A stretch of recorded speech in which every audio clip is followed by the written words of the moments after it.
Anthony Lewis, and this is Community Talk Radio. My name's Anthony Lewis, as I said. I have a guest with me named John Grant. He's also part of the charity Newham Harp, which I represent and we're founders of.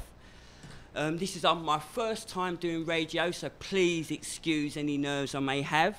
Give him a round of applause. Thank you, yes, round of applause. It's my first radio show, but I'll tell you what, this is going to be a wonderful opportunity for the community to get involved in this. We currently represent, well, I wouldn't say represent, I would say we are trying to bring awareness to homelessness in Newham. I mean, as you would know out there, everywhere you go, you will see people sleeping out in the streets, and, you know, you would say begging for money or trying to keep warm and trying to find places to go. Trying to survive. Trying to survive, yes. The thing is, they can do more than survive because we have plenty and plenty of charities out there. The mic. Can you bring your mic a little bit closer, John? The technician just said your mic wasn't close enough. So, are we good? Close enough. That's close enough, yes. I'm close enough. So, as Newham Harp, which is a charity, we try to bring other charities together, yeah? So they can work together so they know what each different charity does. And Yes. we also try to work with the homelessness so they know where to go and what charities to go to Yes. for them to get the right help they need. So some may have drug habits or drug misuse problems. Some may have alcohol problems. Some may have just lost their job, you know, and need to get back on their feet. Different organisations do different things, and my charity makes sure that the homeless gets the right help. Yeah. So, Acquire the right help. the right help, yes. Not the help that people want to give them, the help that they need. So, our technician is back again. Yeah.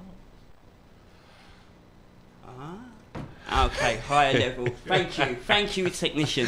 Like I said, brand new show, people, so he's just adjusting our mics. Okay, so, saying that, I suppose should give a little introduction about myself. As I said, my name's Anthony Lewis. I'm the founder of Newham Harp. I've already explained to you what we do. John is also a founding member Of harp. of Harp, Newham Harp. And we thought we were given an opportunity by the Minaj Mosque, thank you very much, the Minaj Mosque, to get the word out in the community, especially in the Asian community, Yeah. in the Muslim community. Also our communities. Yes. All communities. All remember? communities, yes, all Yeah. communities. And we're trying to be the bridge, trying to be that link, because as we know, this is a diverse area, a diverse community, Yeah. but we don't really interact as much as we should. Wouldn't you Yeah. agree, John?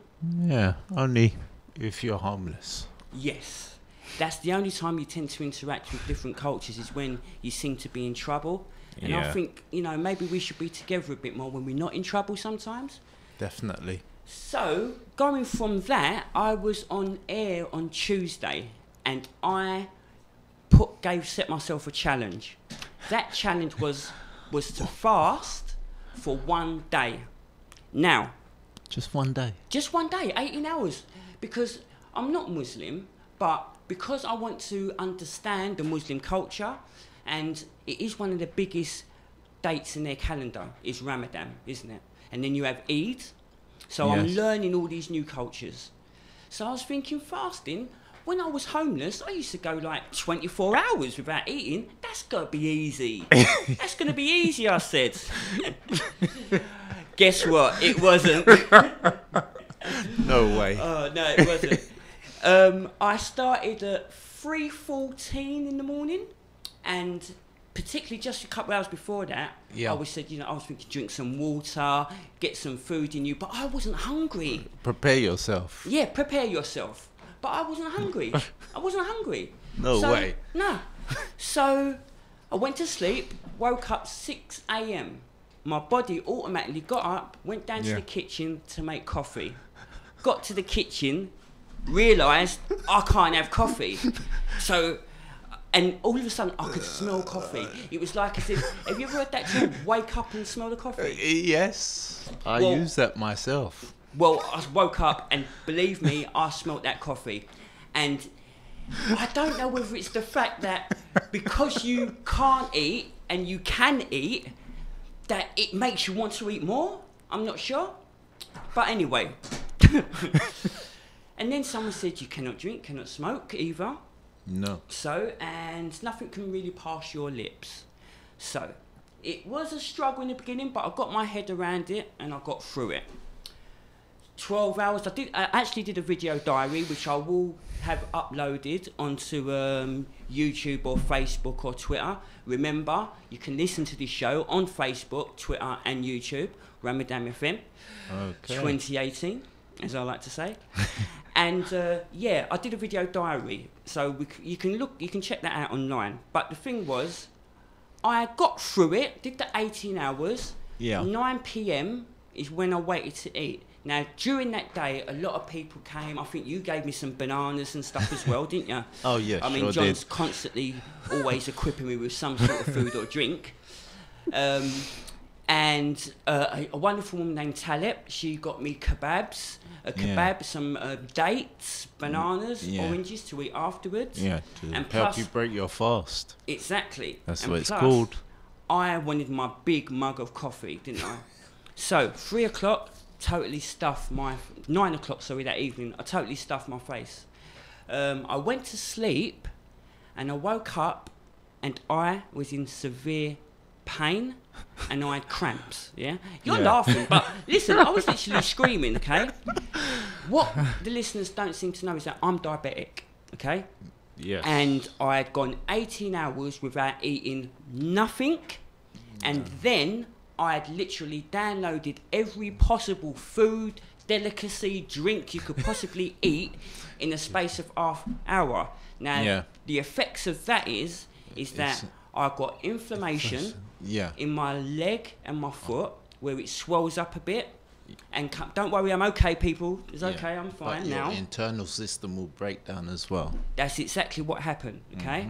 And plus I got severe cramping, which literally lasted for like an hour because of the download of food.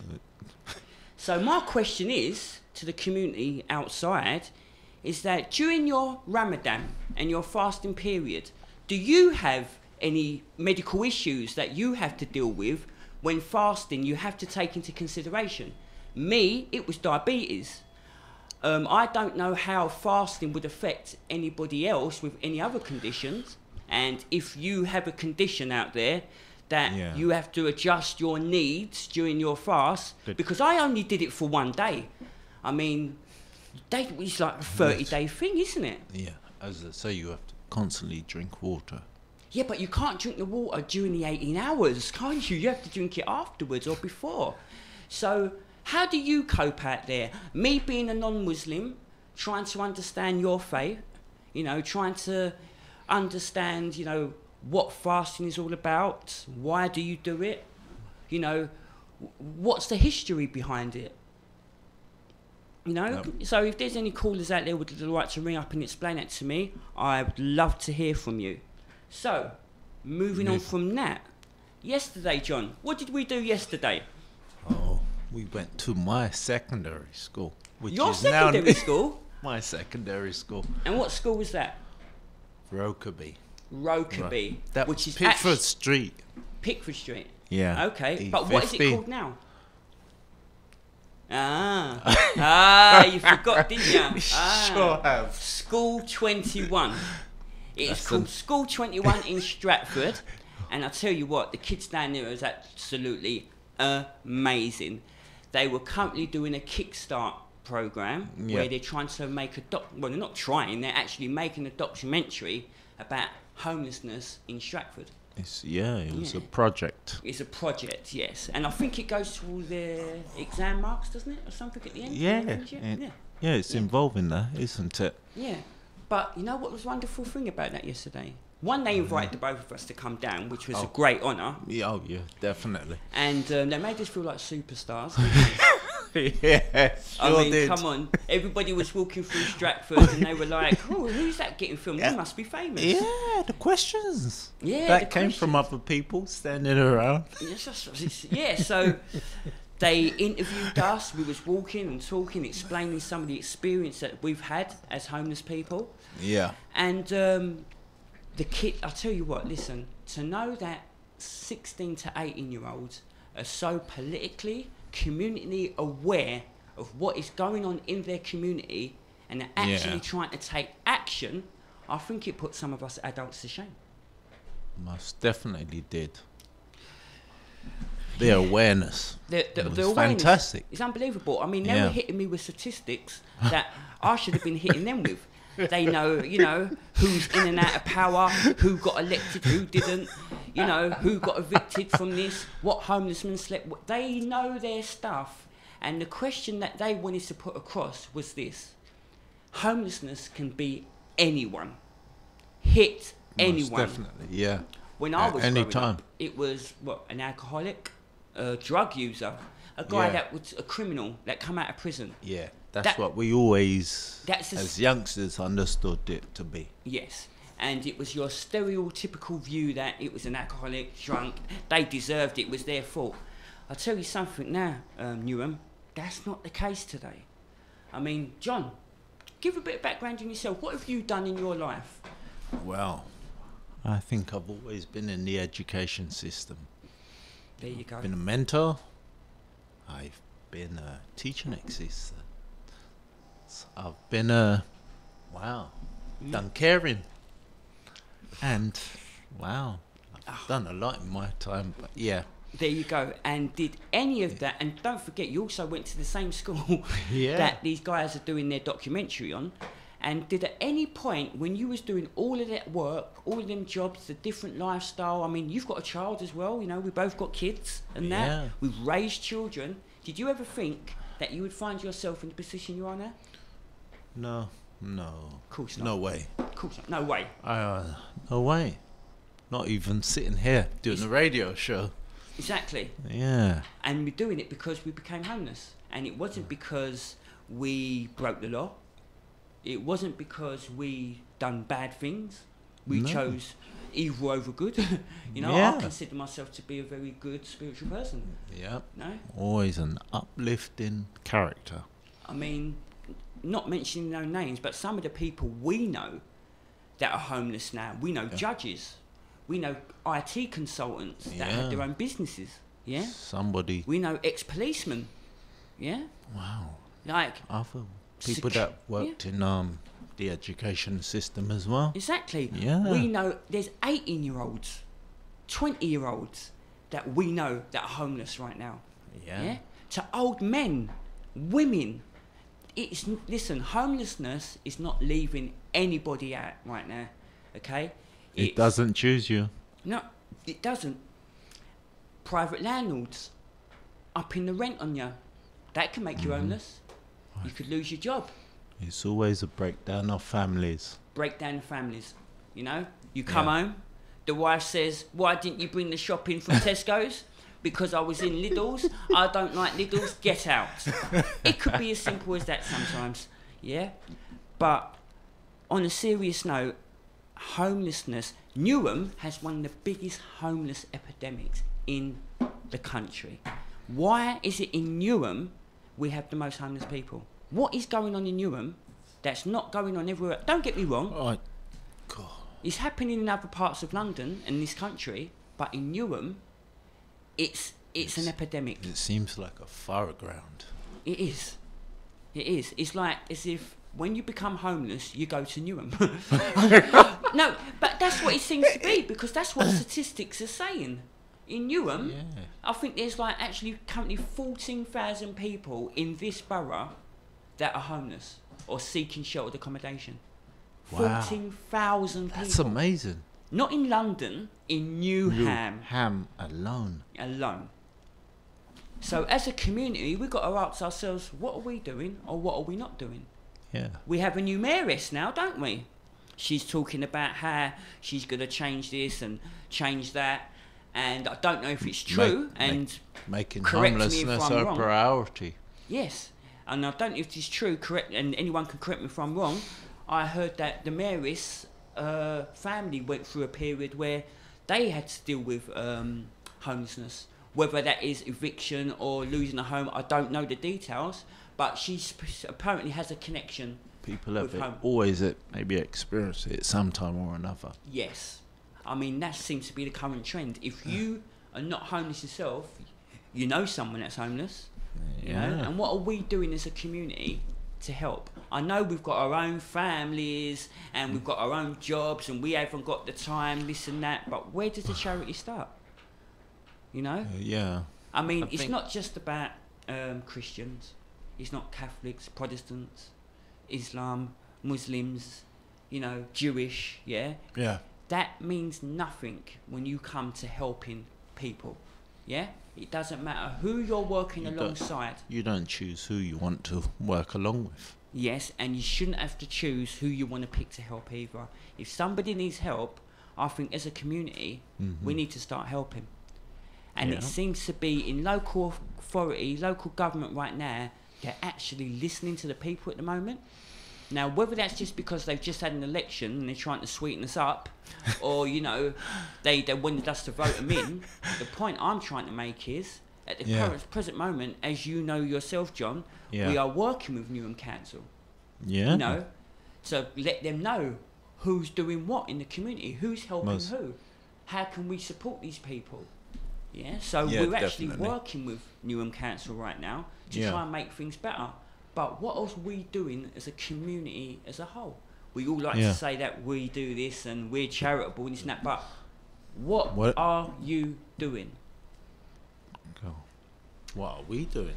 Yeah. So I'm going to leave you thinking that, people. What are you doing to make an impact on your community?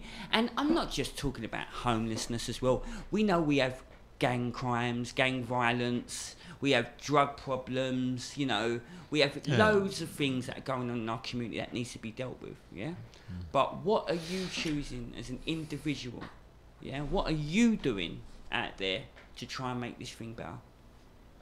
So I'm going to check my notes here because I had to do notes here, so I just make sure that I keep track of what I'm doing here. So what have I got talking about next?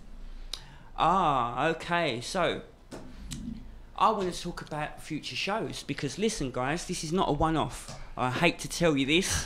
You're going to be hearing me every Friday or catching up with me on YouTube, Twitter and Facebook. Make sure you log in. John, and John was even talking about the World Cup's coming up soon, isn't it? Yeah. World starts in June. Champions League. Champions League. First and foremost. Champions League fight. Sorry, the Champions League fight. What do you think about Mo Salah? Come on. There must be some football fans out there, you know. What do you think about his season this year? And how do you think he's going to do in the World Cup? Yeah. Morocco are in the World Cup, aren't they? Like you said about fasting and everything. Yeah. He seems to balance that commitment onto the football field. So does he fast while playing football?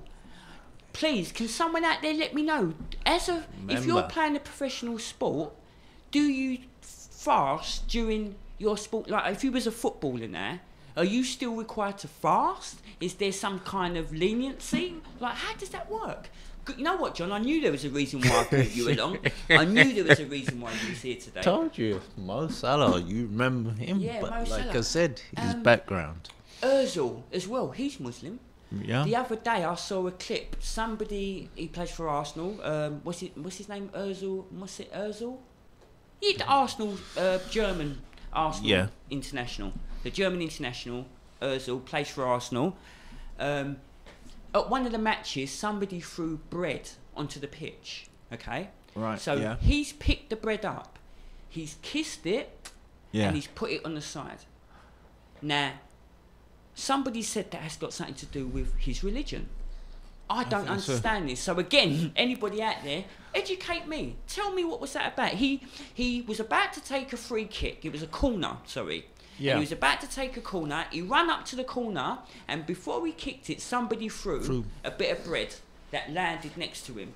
You know, like not a bagel, the long bread. Like, you know what you rip off what we get from Pret a Manger or Tesco, sorry. Yeah. The bagels, or what they call, not bagels, what's that long bread called? Anyway, that long stick, the stick bread, yeah? Yes. Somebody must have been eating it, had a bit, threw it onto the pitch. Ozil stopped to take this important corner in the 89th minute Arsenal are 1-1, yeah? Yes. They want to score the winning goal. He stopped, bent down, picked up the bread, kissed it, yeah? And Yeah. he placed it delicately to the side. Remember, football is a stage, so it's all about your presence and But behaviour. what was he trying to stage? What was that about, though? But he doesn't know who to throw it to, where it What, comes you from. think he wanted to throw it at someone in the crowd and then No, thought, no, I'll put but it to it's the all side. about behaviour, isn't it? Yeah, but he So, kissed it. Yeah. It seemed almost like there was some sort of spiritual thing to it. It wasn't like he picked up the bread and thought, I'm hungry, let me have a bite. Oh, you know what, that's a bit stale, I'll put it to the But side. like you say, it's a stage performance, isn't it? So maybe, like you say, it's all about your background, as you say. Yeah. Oh, Mo okay. Salah's and everybody else, so it's always about your religion, isn't it? So you think it might have been a religious thing then? He did Yeah. that? Yeah, Okay. so it's always religion, isn't it? As you said I before. would love to know what that was Yeah. about. I would love to know what that was about. Okay, well, like I said, so there's many Muslims off to the World Cup Yeah. this year, playing in the Champions League. How does fasting affect them during On their football season, during their football season, or during Wow. any sporting event? You might be a boxer, an athlete of some sort. Yeah. You know, do you still fast? Is there some sort of Well, moderation to your training you would have to take? Because I know, just as a diabetic, me Yeah. downloading the amount of food I had, it had a repercussion, not a good repercussion, of afterwards. But Yeah. I saw it as a sign, really, because Yeah. it gave me something to talk about today. So, yes, I think So- you have to mentally prepare yourself, as they maybe do on the football field. Yeah. You know, it's a dietary needs. Yes, Or definitely. preparation, Yeah. and then after. Okay, so moving on with that. So the reason why I brought football up was because me and John was having a thought, what kind of things, because we want to kind of sort of make this our show about community and bring every type into the community. We all love football, everyone loves football, and if you don't love football, it may be cricket or boxing, and if it's not boxing, it may be some political issues, Yeah. I want everyone to understand this show is about what you want it to be, okay? Yes, I'll come in with a certain topic. Yes, I'll start it off in a certain way. But this is a community talk show. So the community are welcome to talk about their issues that's within Newham that they would Most like to definitely. highlight. Yeah? Mm-hmm. And me and John were thinking we'd love to have a little sports show, wouldn't we? We'd love to do a little thing at the weekend where, you know, we would have the papers Yeah. out, talk about who's going where, who's coming to what club next season and stuff. Yeah. And plus And- as well, we're going to have charity groups coming in as well from Yeah. other charities. I know in a couple of weeks' time I'm going to have a group called Newham Rise, and some people call them CGL. Yeah. What they are a drug agency that help not just the homeless, but people with drug issues get Yeah. themselves a doctor, get onto some maybe if they want 12-step programs, or go somewhere to talk about their issues, get somebody to support them on their road Yeah. back to recovery. Self-help. And self-help, yes. So they'll be coming in, not next Friday, the Friday afterwards. They'll be coming Right. in and talking about their services and what they do. Right, and yeah. you know what? I need to read this lady's name because I keep saying Sultana. And the reason why I keep saying Sultana, because it reminds me of the raisins we used to eat back as a kid. Yeah? But she's a young Muslim girl, and I tell you what, she's the head of criminal justice, and she's an outreach worker. And her name is Ramina Sultana. Her second name is Sultana. There you go. So her name is Ramina Sultana, and she'll Right. she's a criminal justice and outreach worker who works at CGL, which is Newham Rise, and she helps Yeah. family, and she helps family that may be having trouble with someone in their family that may be with a drug addiction, you know, alcohol misuse, etc. So she'll be coming in and Okay. she'll be talking about her services, how you can access them services, and how she can help if you Yeah. have those issues. So she'll be in a couple of weeks' time. Next Friday, Yeah. though, we have my vice chairwoman, Debbie Brown. Now, Debbie, we love Debbie, don't we? We love Debbie. Oh, yeah. So Debbie Sure Brown, do. When I first decided to start this charity, I thought, you know what? You need someone that has been in there for years on end, fighting the good fight, and it's a wealth of knowledge. This Debbie, there's not a question you could ask her about homelessness, and she couldn't tell you. Yeah. She sits on a homeless committee link. She works with the job centre, DWP, as well, changing laws. And you don't... Debbie, here's a nugget of information. If you're homeless and you're quietly signing on, like JSA, because they don't like... If you haven't got an address or a telephone number, you can't sign on. You can't claim benefits. No, you need an address. This is modern times now. Yeah, I know. You'd think. But they don't want people on jobs, JSA, do they? So they try to find as many ways as they can to not give you it. So if you're homeless without an address, you cannot seek benefit. You either need a care of address and you need a telephone number. If you ain't got a mobile phone to be contacted with, you cannot sign on either. Now, come on, if you're homeless, you haven't got a house, everything you own is in a backpack, the chances are you haven't got a phone. And you haven't got the money to keep paying for it. And you definitely haven't got an address. Okay?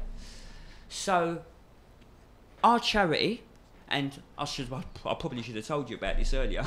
But our charity now also provides a telephone number for anyone that's homelessness. We'll register them as a registered homeless, and then they're not required to do job searches while they are currently homeless on the street. On the street? Until they get the help. Until they get the help they need. So she does stuff like that. She changes rules like that. Okay? Yeah. That's what Debbie does. She goes out. In fact, she's in Manchester right now. Oh, she might be back.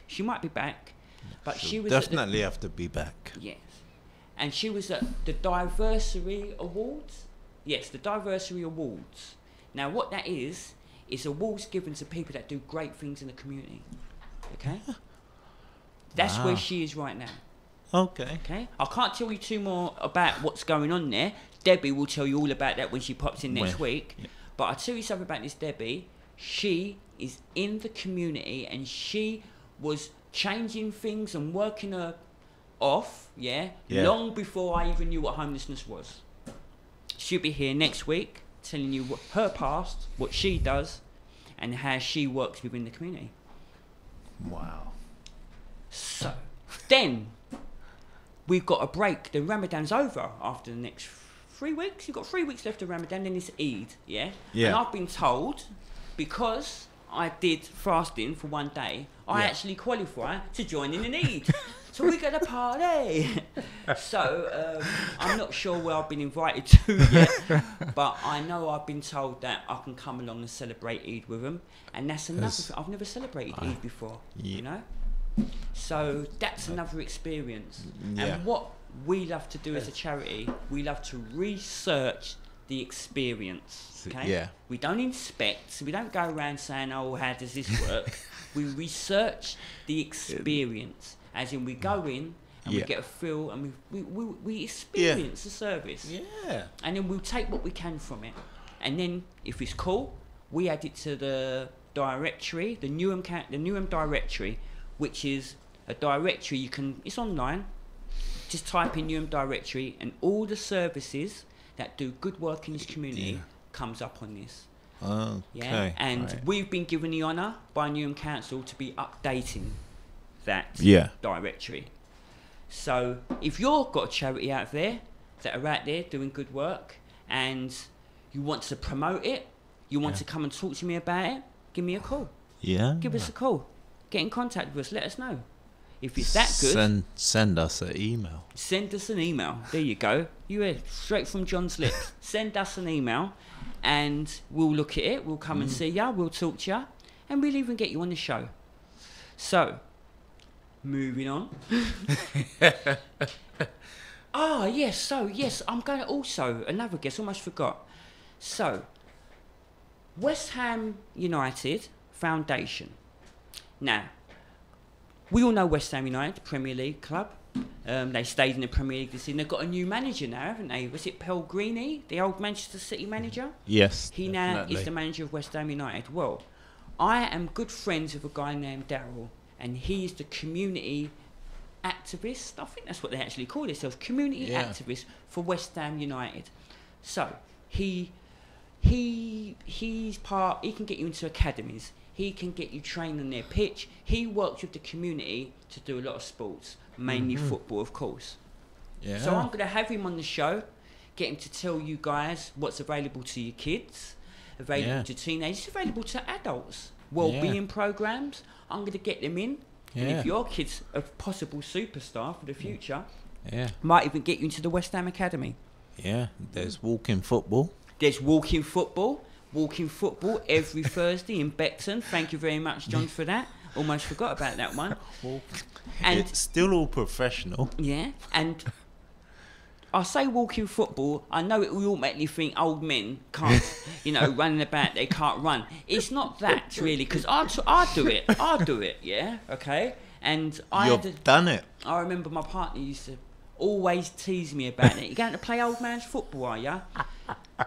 Listen, it's more discipline playing that game than it is, because it's not about speed. Anyone can be fast, yeah? Right? It's about control and technique. Tactical football. And tactical as well. You've got to know your tactics. So, yes, that's every Thursday from 2 till 4 at Beckton. More information on that, give us a call and or send us an email. And we can give you information on that. And Charlton Athletic as well. They missed out on the playoffs. They were looking to get back in the championships. They missed that. But an old friend that I grew up with is the manager at Charlton Athletic right now. And I'm looking to get him on the show, talk about his old footballing days. Name's Lee Bowyer. And his old footballing days. And he was known to be a bit of a bad boy back as growing up. No way. Yes, he was. But I would like to let him to give a chance to defend himself. He can come and defend himself. But listen, he's doing good work down at Charlton at the minute, and he'll be opening up his doors to our kids. And women football, how much is that going on these days? It's great stuff, isn't it? Yeah. So basically, this show, or my future show, is going to be getting the community involved and letting the community know what's available, what help is available to us as a community in the community. Sports wise. 2, want to bring you guys together, and be a bit more interactive. We need to be a bit more interactive these days because, we know, there's so many different cultures and, different minorities. Come on. Different age groups. And you have maybe black and white mix and stuff and that. But how many Chinese friends have you got? The fact you had to think about it is very little. It's very little. South Korean even, Japan, I've got lots of Muslim friends. I have lots of black friends, lots of white friends, But it's a wider community out there, So, as you get to know me, and as you get to know us, and as you get to know Newham Harp, the charity, you will know what we're about and what we're trying to stand for, and you'll get to know us a little better, and you'll I know you'll get involved, I know you'll get involved. Well, they have to get involved. I do like to take this opportunity to thank the Minhaj Mosque. They are doing groundbreaking work. Honestly, the first time I stepped into a mosque was the Minhaj Mosque. Okay? Yes. What you come with us, wasn't it? It was the role models, the engagement in role models for the youth for today, or something it was. Yes. Wasn't it? With the kids. And they invited us along, and we talked. There was a safety community event as well, wasn't there? That we attended, and there was black, white, pink, blue, yellow people in there, I didn't notice. You had police, you had ex-offenders, you had Christian, you had Protestant. There was no discrimination. No. There was. To me, it felt more like a community centre. You had people helping with jobs or everything. Exactly. They're teaching people English here. And you know what the amazing thing is as well? I had never heard the call for prayer before until I came here. And to me, that was the most, how can I put it? The most peaceful, most calming sound that I ever heard. Yeah? Yes. And it was an experience. It was an experience. When I think about it now, it brings certain emotions in me, you know? Yeah, to experience silence. Yes. Silence is bliss, as they say, yeah. Yeah. So, I just want to say the Minaj Mosque is groundbreaking, absolutely groundbreaking. It's amazing how they've just opened their doors, and not because they're trying to convert, not because they want to, because it's community, yeah? We're a community, and once you understand, when we start working all together as a community, things just fall in your lap. You will never be in want of anything. You never need anything, because you always know somebody that knows somebody that knows somebody. Yeah. It's simple as that. Well, it's like you say, it's our experience. What we experienced for the first experience of homelessness. Yes. To be here now, you never ever saw yourself Didn't see it. do that. Didn't see it coming. And when you get such brilliant opportunities like that, you have to seize the moment. You have to seize the moment. And this is what I feel Minaj is giving the opportunity to people to do.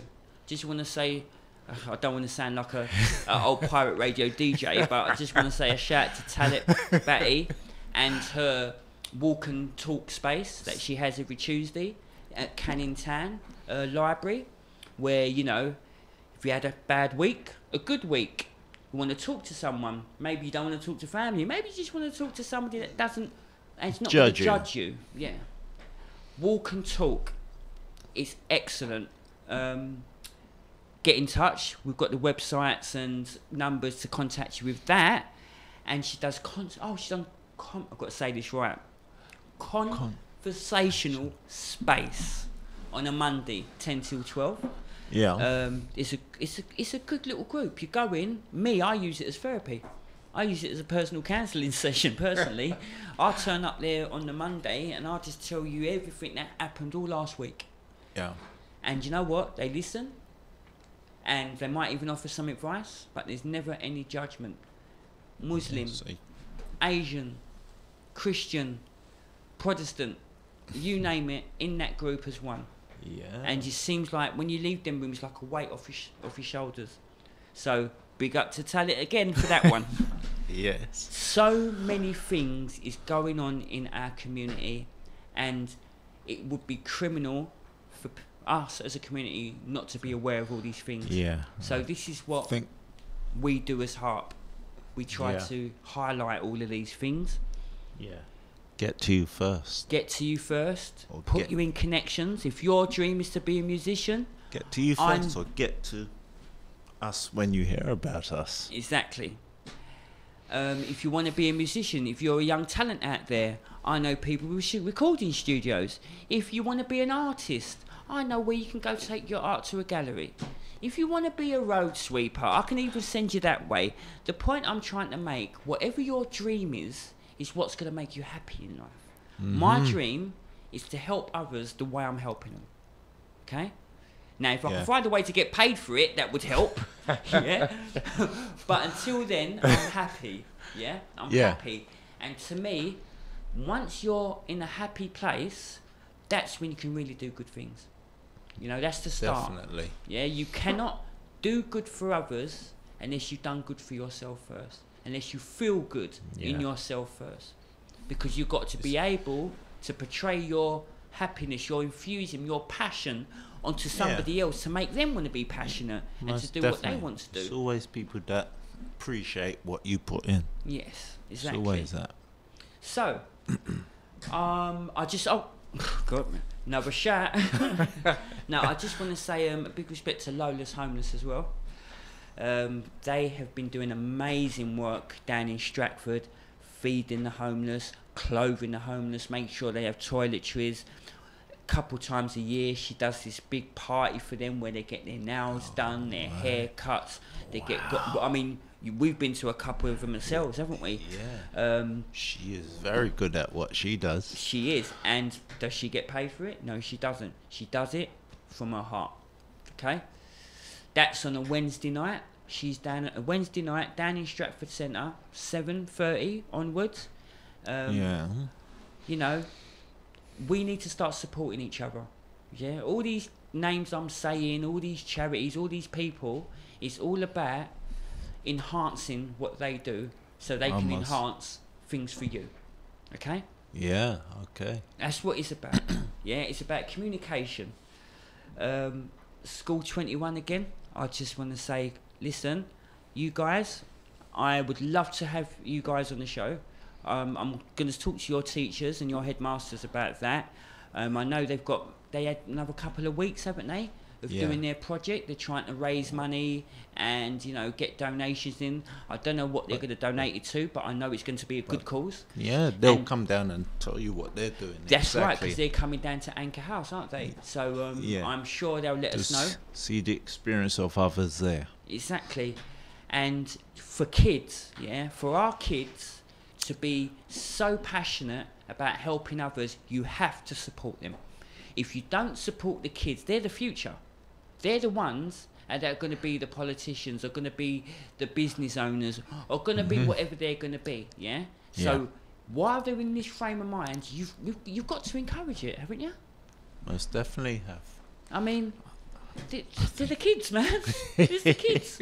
So School 21, massive shout to you guys, and we're going to be in touch. We're going to monitor your stuff, and we're going to... Oh, no, they're monitoring us now. You know what? You're absolutely right. They called us.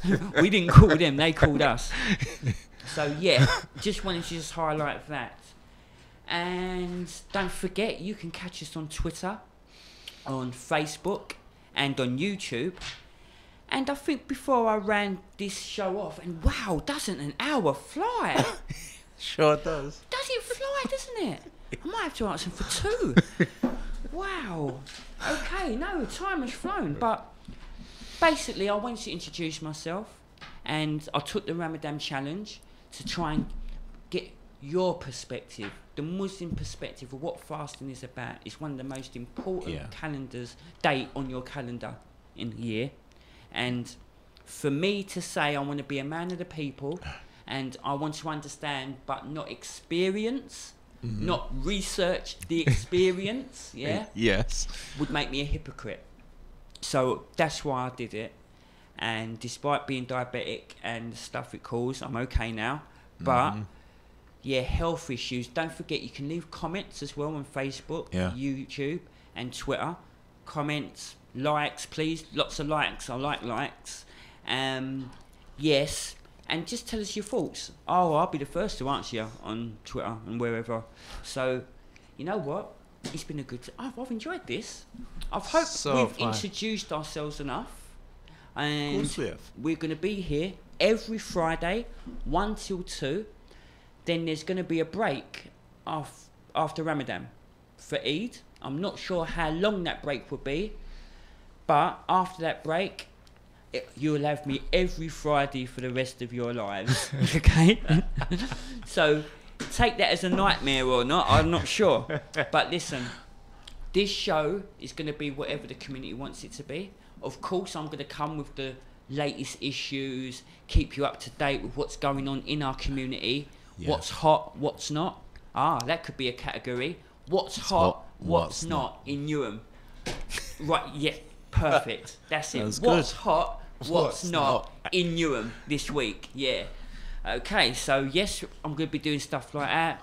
We're going to talk about sports and of course Harp, Newham Harp, us, Newham Harp. Don't forget, this is Harp Community Talk Show. Okay, we're going to keep you up to date with what we're doing as a charity, and we're a charity group. We're not a registered charity yet, and I don't feel that I'm ready for the paperwork for that yet, but it's all ready. I've got my charitable purpose, I've got my constitution, I've got everything I need to be a charity, just that I'm not putting it forward legally and officially yet. because that's a lot of paperwork, and I want to build up my team a bit more before I do that. But we're still active, and we're in the community, and we're trying to make life not better just for us, but for everyone. And it doesn't just stop at homelessness. There's so much other things going on in Newham, but that's my that is our speciality, and that's what we know best. Everything else will come within time. Very interested about children with autism as well, getting them a bit more supports in the schools. Oh yes, definitely. I read a statistic the other day where 80% of kids that are expelled from school are autistic. Autistic. So my question would be, is that because the teachers are not equipped to deal with a child with autism? And I think I'm not starting a riot here. I'm not having a dig at no teacher. I'm just saying, I don't know. Is there a training that is given to teachers on how to deal with children in autism? Autism is a different autism, percentage of autism. And that's what I'm saying. And there's to no understand one type. each individual is a hard thing. So if you're not equipped to do so, that becomes a misunderstanding. Couldn't have said it better myself. That's exactly what it is. Autism, there's so many different range to that. You know, if you've got any children with autism, give a like, give a comment, because to me, through my experience and from some of my neighbours, from my old when I was living with my child and stuff, the problems they can't deal with, and they don't know how to handle a kid when they have an episode, if you want to call it that. Right. And sometimes it's just about them needing a quiet space. Maybe it might have been there was some colour that was too light, or there's so many different reasons why a kid can react through autism. Yeah. And I've just got a feeling that it's easier for some schools just to say, you know what, that's too much hard work. He reacted or attacked or was rude or shouted, we don't have to deal with that behaviour. Do you understand what I mean? It's easier for them to say it's the kid's fault, we were expelling them, rather than training themselves or having the patience to try and figure it out. Yeah. Now, I don't know whether that's down to funding. That goes down to special needs. Special needs, exactly. I mean, the last time there was a revolution about disabled or special needs is when they started building wheelchair ramps everywhere. So, was it wheelchair access to everything? Yeah. Yes. I think that was the last major, and if I'm wrong, correct me, comment, cool. But the last thing I remember is that people were saying, well, we need wheelchair access, and that was the extent Buses of governmental with help. Ramps, yeah. And that was the extent of governmental help to disabled, yeah? So, I don't know, maybe there should be another change. I do know there was a bill passed through Parliament a few months ago on quiet spaces in public places. Okay, it was some MP from out of London, and it got passed through Parliament. I don't know when that goes into action. I'm not sure, but that's a start, isn't it? That's a start. Definitely. Recognising that quiet space, and not just for people with autism. How many staff members that are in responsible positions that may come into work with some personal issue and take it out? And disability. There you go. Wouldn't it be nice if there was a quiet room where they can say, not a lunch break, it don't need to be a lunch break or a dinner break. You can just say, I need 5 minutes before I actually blow up. And go to a quiet room, I don't know, play some wow music, have some ocean smashing against the rocks, them sounds they play. Maybe you need a punch bag in there in a padded room. Who knows, yeah? Who knows, right? No, who knows what you need, yeah? But at least there's a place for them to go to de-stress, to just calm down, take 5 minutes, come back out. Because who suffers at the end? The customer, the service user, the person that came in for the help and asked you for the help, but because you've had a bad day, you end up screaming and ranting at the person because he hasn't said it correctly, or he winked at you when he wasn't supposed to wink at you, and now you're letting off on them. Or don't talk to me like that. Or don't talk to me like that. Yes, it's simple as that. So it's a good start. Quiet places or quiet rooms in public buildings is a start, but autism to me is such a wide range that specialist training, especially nowadays if you're in a school environment. I know it's hard for teachers, don't get me wrong, teaching is a hard work, and I would really daunt at the task of having to educate myself to become a teacher with everything you would need to learn, because with me I would feel I'd need to cover everything so you can be ready for any situation with a child. Yeah, definitely. Because they're in your care. And then speaking of that as well, there was an issue during Ramadan where there was exams going on, and one of the children doing the exams was dehydrated or seemed like she was going to pass out. So the teacher offered her water to drink. Now, when the parents found out about this at home, they went crazy. Wow. They were like, she's fasting. This is Ramadan. You've got no right to offer our child water or a drink. And which, as a parent, every right, but where does the responsibility start and end? Because if you're a teacher and you've got a classroom of children and one of them looks like they're about to pass out, where does because they're fasting, what's the responsibility? Like, can you offer a drink? That's what parents' evenings are all about. Yes, but there was a big hoo-ha about this not so long ago because the teacher did this and the parents didn't like it and they wanted the teacher kicked out of school, this and that. The teacher was saying, yes, but while she's at the school, she's under my care. If she had passed out or something happened to her, you would have turned around to me and said, why didn't you save my child? But then the parent says, yeah, but you could have rung us and asked for permission first. So there's two sides to an argument there, and I would love to hear the majority view on that, because I don't know if I don't even know how that was even resolved, that problem, whether there was some understanding with schools now, whether a child is, whether a child is, technician says it's that time of day, but you know what? Okay. That was the most fastest hour. If this is radio, we could do this all day, couldn't we? Okay, so I want to wrap this all up. I want to say bye from me. Bye from John Grant. And bye from Anthony Lewis. This has been Harp Community Talk Show.